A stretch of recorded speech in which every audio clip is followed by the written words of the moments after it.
China is sinking into its darkest crisis in decades. Jobless streets, collapsing cities, broken promises. This is the reality Beijing doesn't want the world to see, where we uncover the stories buried behind propaganda. Today, we take you inside an unfolding disaster, one that threatens to rewrite the future of the world's second-largest economy. Nearly 4 out of every 10 working-age Chinese have no stable job. Once crowded metropolises are fading into ghost towns. Families that dreamed of prosperity now face hunger and homelessness. Those who can flee are leaving in waves. Those left behind are trapped in poverty, waiting for hope that never comes. This isn't tomorrow's danger. It's happening as we speak. For decades, China sold the world its miracle story: glittering skyscrapers rising from farmland, endless rail lines connecting vast provinces, and the Made in China label dominating global trade. Millions of rural workers abandoned their villages for the promise of city wages, fueling what state media hailed as the birth of a new middle class. To the outside world, it looked unstoppable. But the foundation was rotten. China's miracle ran on cheap labor, reckless government spending, and a housing bubble inflated beyond reason. Ghost cities with towers of empty apartments became symbols of growth, yet they were illusions. Factories churned out exports, but the country's fate hinged on foreign demand. When global markets slowed, the cracks split open. By the mid-2010s, the gamble became deadly.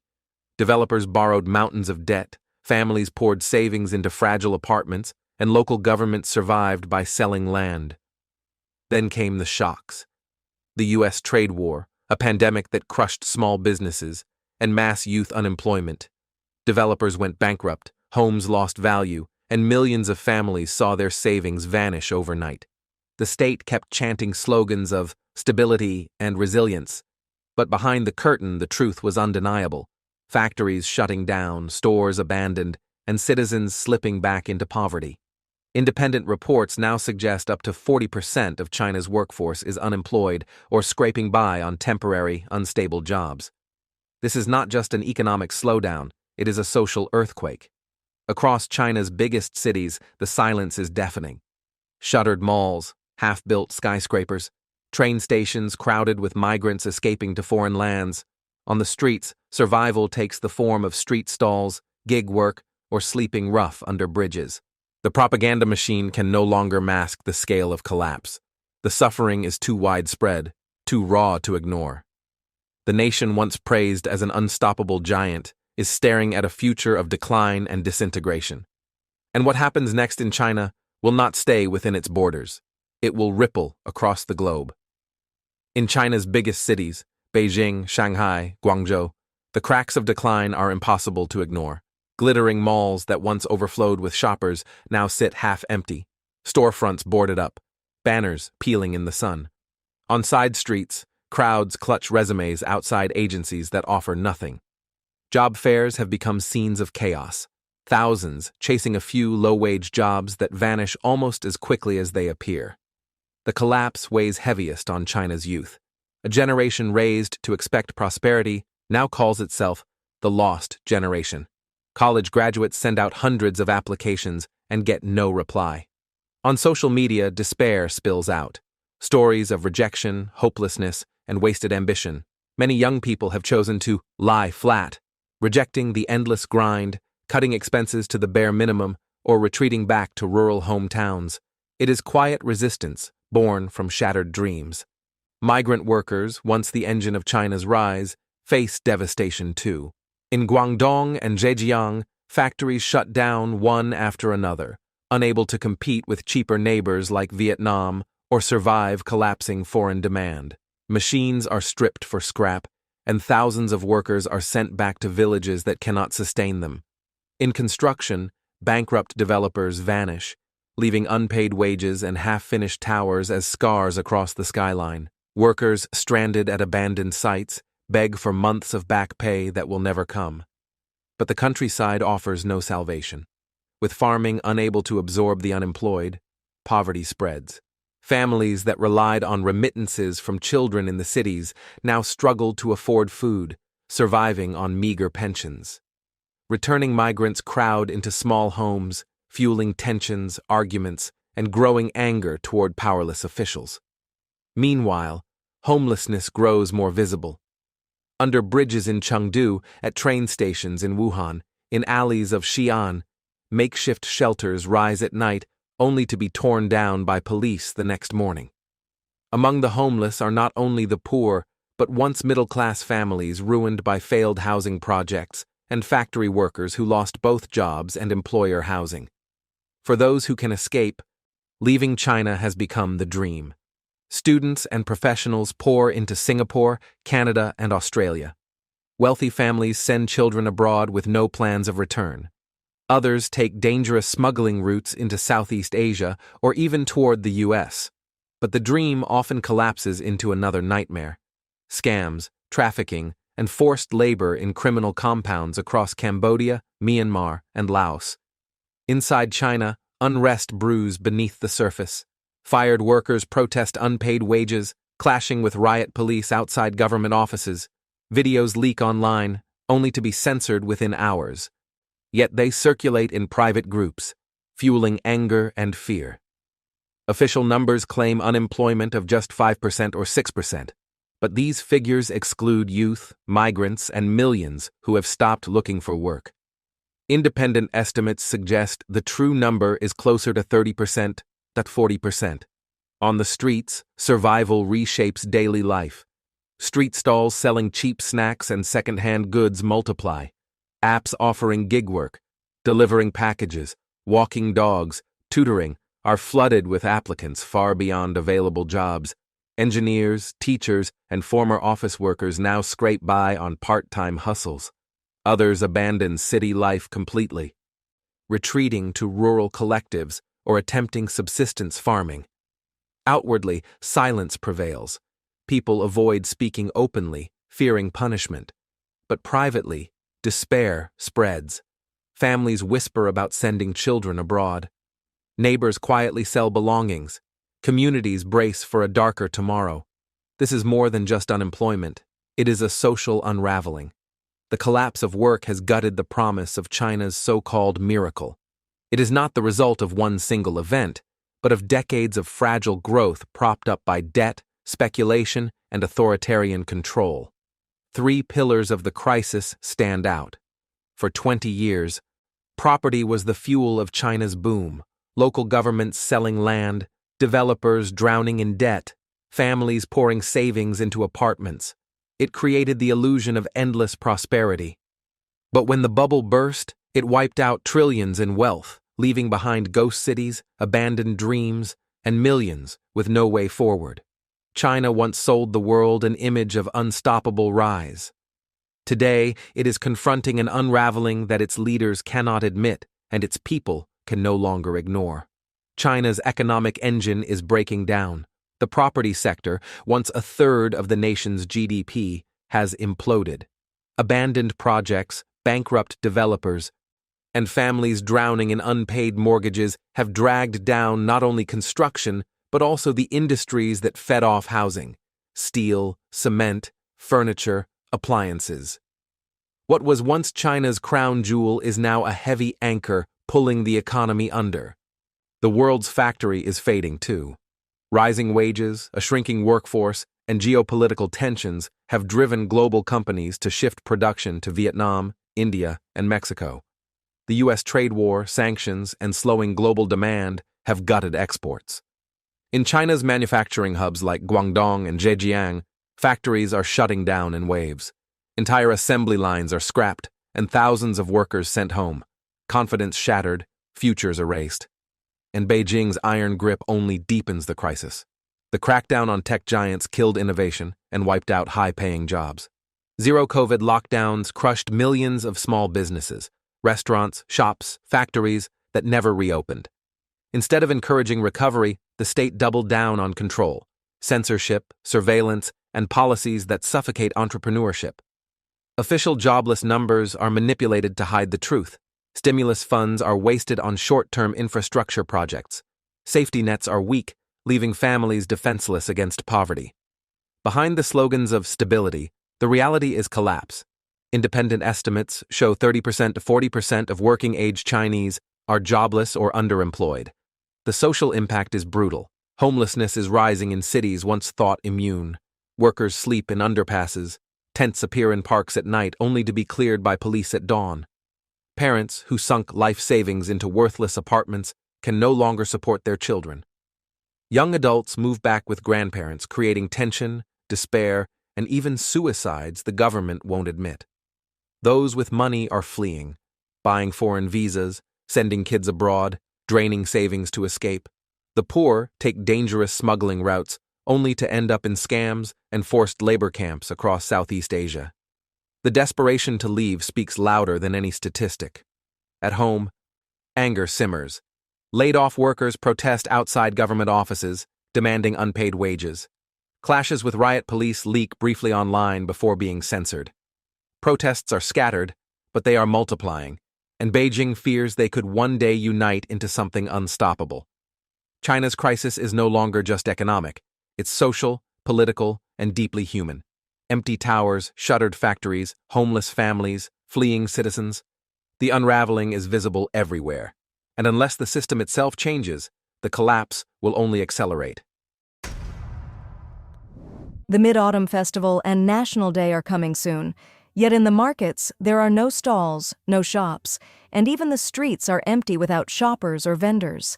Many houses and stores are being rented out, and the whole street has become unusually deserted. This year, no one is buying mooncakes. Hotels are burdened with sales targets of 10,000 boxes, but factories have no orders and are running 3 days on, 1 day off. Normally, this should be the peak season for mooncake sales, but the market is especially cold this year.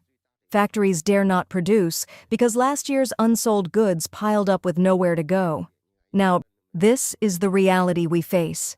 The festive atmosphere is gone, there are fewer people than usual, and this year's mooncake sales are truly bleak.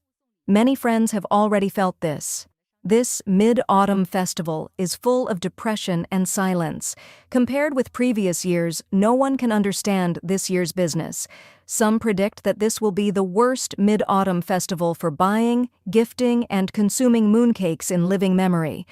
Almost every shop owner says there is no movement at all. No corporate gifts, no group purchases, nothing. Everything has stopped. Supermarkets can't move mooncakes. Even Xi'an's famous Yurun Fruit Wholesale Market shows a barren mooncake section. Reports claim hundreds of millions have given up on mooncakes entirely. And it's not just mooncakes. Wine, cigarettes, hairy crabs, fruit gift boxes are also stranded on shelves. Business owners lament, this year is the hardest we've ever seen. Once, luxury hotel mooncakes were a must for saving face and building connections. Now, crushed by economic downturn and shrinking consumption, even face cannot be maintained. This Mid-Autumn Festival has collapsed before it even begins. Vendors scramble to clear stock, lost on how to survive. The once thriving festival economy has fallen into full-scale breakdown. Mooncake sales are down 30% year-on-year, and countless small traders who depended on holiday spending now face despair. In today's low-desire society, consumption has collapsed. People don't want to buy, don't want to be harvested like leeks. When even the holiday market goes dark, it truly feels like the end of festivity. Bro, there's only one word: difficult. This year I witnessed a strange scene. In the biggest supermarket near me, just one person glanced at the mooncakes, and even he didn't buy. Could it be that consumption has downgraded so badly? Or have people simply forgotten the festival? In past years, this was unthinkable. On my daily subway commute, I used to see walls of advertisements. But this year, not a single mid-autumn ad lines the roads. The festival is nearly here, yet gift boxes aren't moving. Sales are dead. What's happening? After 16 years selling fruit, I've never seen business this bleak. Where have the buyers gone? Is consumer power really this weak? At the supermarket, I saw mooncakes sit untouched. Online videos confirm. Factories are shutting down or moving away. Normally, this season should be red hot, but this year, it's ice cold. Finally, people simply don't have spare cash anymore. The domestic environment is harsh, jobs are scarce, and many are unemployed.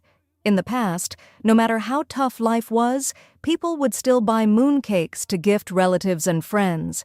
But now, saving money for emergencies feels safer than wasting it on mooncakes. So it's no surprise they aren't selling this year. On August 15th, are you still sending gifts? Those of us in the dried fruit trade used to rely on Mid-Autumn and Lunar New Year for survival. But even this August 15th sales are painfully slow. Gift boxes don't move, gift giving has plummeted. This year is just too hard. Some gift boxes now don't even carry profit, sold at cost, or earning just 1 or 2 yuan compared to 5 or 8 in the past. No one dares raise prices. Who could have imagined high-end products selling so poorly during mid-autumn? Usually this season drives luxury sales, often selling out with prices climbing higher. But this year it's the opposite. Maotai liquor prices are falling, Wuliangye is falling, even Mutai's sub-brands are collapsing. These are economic barometers. When they fall, everything else does too. Competition is brutal. Live stream sellers slash prices, mid-range stores struggle to keep up, and sales are painfully slow. Confidence has vanished. I even stopped by street vendors selling mooncakes. Fruit-filled ones cost 40-50 yen per jin, char siu 50, meat-filled 60-70, some even over 100. Why do they feel so expensive? Is it because I'm poor? Mid-autumn is almost here, but markets are quiet. At 7 a.m., the busiest time for deliveries, the streets were empty. More vendors selling mooncakes than customers buying them. Business is dead, gift boxes won't move, and only 1 week remains. Tell me, has your company given mooncakes this year, or did you buy them yourself? Why isn't anything selling? And hardship isn't just personal. Business owners can't collect payments, profits are razor thin. Workers are lucky if their wages aren't cut, but expenses haven't dropped. After car loans, mortgages, and credit cards, nothing remains. That's reality. With China's economic downturn, corporate gift-giving has collapsed, especially in the Big Four industries: real estate, construction, building materials, and finance. Even within families, gifting has visibly declined. People have realized consumption power is too weak. Under downgrading, value for money matters more than face. Many now prefer simple, affordable, homemade mooncakes. In supermarkets, branded boxes priced at 100-300 yen for just 4 to 8 cakes look absurd. Netizens lament, mooncakes are too miserable this year. They look beautiful, but no one cares. Are people too full or simply too poor? One day, I bought fruit on the street and told the vendor, "Mid-autumn is coming, fruit sales must be booming, you must earn tens of thousands this month." He laughed, "In your dreams." Then we talked about mooncakes. He said it's even worse. A box of mooncakes passes from mother to grandmother to aunt to cousin. One box makes the rounds for the whole festival. I thought, 4 cakes for 199 yuan? I'd rather buy my parents a fresh durian. Friends often ask me about this year's sales. What can I say? Look at the economy. There's no reason for gifting anymore. In the past, real estate and construction firms, contractors, decorators, they all gave gifts to clients, partners, leaders. Now, with no projects, no development, no infrastructure, the reason to gift is gone. And second, survival is all that matters. Whether people gift or not doesn't change reality. Third, young people never buy expensive gift boxes. They prefer small portions for themselves. That's why I'm pessimistic about mooncakes this year. I checked with peers, packaging factories, even high-end producers. Everyone says the same thing. Sales are down 30% to 50% from last year, and last year was already half of the year before. At this rate, we might as well stop celebrating Mid-Autumn Festival altogether. Today, I walked through the supermarket staring at the rising prices, and I was completely lost. This year, even the cooking oil market has collapsed. Isn't this the true thought of most of us? We waited half a year for this mid-autumn, and yet, today is the first day of August on the lunar calendar, and more than 90% of the goods aren't moving. No recent orders, no stockpiling, no demand. Everyone is waiting, but the buyers never come. Luckily, I don't have a wife. No matter where you go in China, big cities or small county towns, business has completely dried up. In the past, every Mid-Autumn festival was a frenzy. Everyone rushed to buy mutai, and prices soared as stock vanished. But this year, the shelves are full and demand is gone. With Mid-Autumn and National Day falling together, the shopping season ended early, if it even started at all. This will likely be the bleakest Mid-Autumn in a decade. The economy is crumbling, stores are shutting down, and people are counting every yuan before they spend.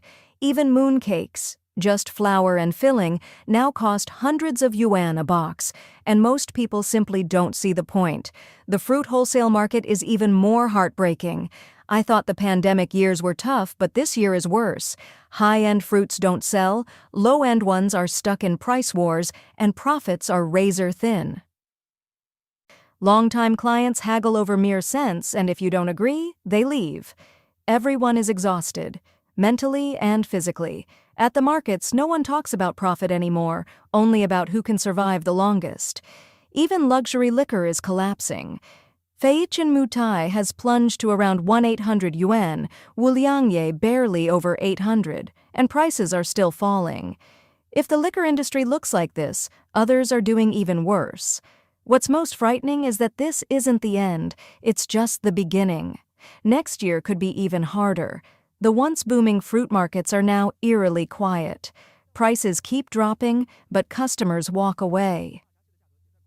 Factories have closed, workers have gone home, and families are struggling with rising tuition and living costs.